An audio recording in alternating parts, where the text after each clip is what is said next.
ভিতরে গাছটার নাম লেখা আছে। গাছটার নাম বলা হয় পরশমণি গাছ। কি মণি বাবা? পরশমণি। পরশমণি। এই তুই জন্ম দিলি বাবারে, মানুষ তোর নিজের পেটে সন্তান তোর কথা শোনে না। আল্লাহর রহমতে এই গাছটা টান দিয়ে তুইলাই নে।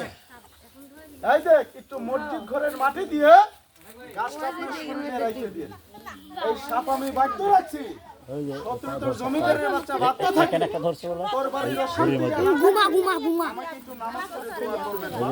এই আমি এটা বন্ধ না না, আরেকটা ওটি বস্তা না। করে দেখিয়ে এই রাসেল ভাইপার সাপটা দেখে আমি চলে যাব। এই দেখ, যা তুই বন্ধ হ। যা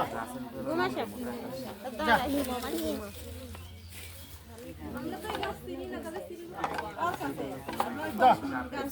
নাম আমি এখন চলে যাবো গা।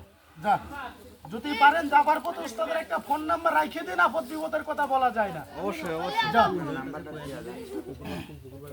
একাই চলে গেল বল। হ্যাঁ না, গাছটার নাম বলে তো রাগ করছেন আপনারা। এই গ্রামে না, ভাই গ্রামে না, এই রাস্তার ওই মাথার দিকে যাবেন। একটা দুতলা সাদা একটা ফ্ল্যাট বাসা আছে, আছে না? ওই মাথার সাইডে যখন আমি সাপটাকে ধরি, পরে এই দেখ 40 থেকে 50 জন মানুষ হয়েছিল, মহিলা আর পুরুষ। যখন আমি গাছটার নাম বলছি, এতখানি একটা দাঁড়িয়েলা মুরব্বি লোক আমাকে বলে, বাবা সাপুরিয়ার ছেলে, জীবন অনেক সাপুরিয়া আমি দেখছি বাবা, কিন্তু তোর মতন প্র্যাকটিক্যাল পরিমাণ সাপুরিয়া আমার জীবন আমি দেখি নাই। আমাকে পরশমণি গাছ, এই গাছটা যদি আমরা আনাম জঙ্গল পাহাড় পর্বত আমরা এখানে করে ফেলাই, তাও গাছটা আমরা বাই করতে পারবো না। আমাকে বলো, উস্তাদ তুই ভারতের লোক, তুই আসামের লোক, তুই অরিজিনাল সাপ ধরা লোক। আমি জানি গাছটা তোদের কাছে দুই একটা থাকে, টাকা পয়সার জন্য না। তোর কাছে যদি গাছটা থাকে বাবা, তুই নামের জন্য আমাদের গাছটাকে দিয়ে যাবি, টাকা পয়সা না। এই গুণেন, এই গুণেন, আবার তাড়াতাড়ি চলে যাবো, একটু ফোনটা দেন। কোন জায়গায় রইছে? আচ্ছা, ওই গ্রামে মসজিদ ঘর আছে। আপনাদের গ্রামে কি মসজিদ ঘর নাই? এই সাপটা আমি মাথায় নিয়ে বললাম, এই বাবা আপনার জন্য মৃত্যু আছে, আমার জন্যও আছে। যেমন কর্ম তেমন তার ফল।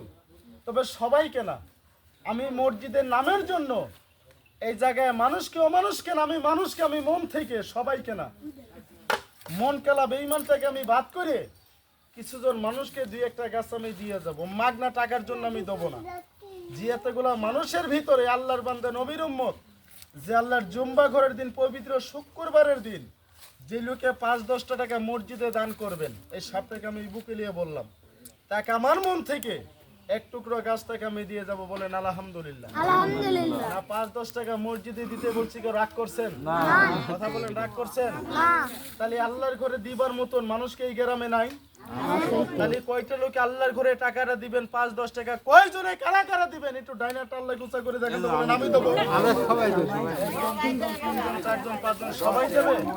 বলেন আলহামদুলিল্লাহ। সাহুন হাত তুলছে।